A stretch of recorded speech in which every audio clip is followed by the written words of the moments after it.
There are three key components in the results section of a scientific research article: data, figures and tables, and patterns and trends. To illustrate these key components, we'll examine excerpts from a fictional scientific research article about varroa mites in honeybee colonies. This article examines which natural chemical treatment strategies are most effective for reducing the presence of varroa mites in honeybee colonies. In the results section, the writer describes their data in words. For example, they note that Sucrocide spray was the least effective treatment method for reducing the presence of varroa mites, Figure 1. This text provides the reader with specific information about this treatment method and its efficacy.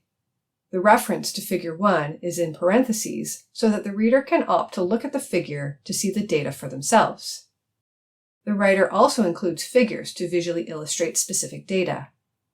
In this varroa mite article, the writer has included Figure 1 as a bar graph called Varroa Mite Reduction and Natural Chemical Treatments.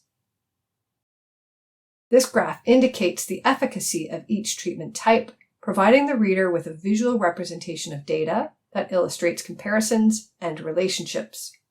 Finally, the writer indicates what patterns and trends they've observed. They note, of the natural chemical treatments tested, formic acid was the most effective treatment for reducing the presence of varroa mites. In Colony 1, formic acid strips reduced the mite population by 62%. Similarly, in Colony 2, formic acid strips reduced the mite population by 60%. Here, the writer directs the reader's attention to an important similarity between two colonies.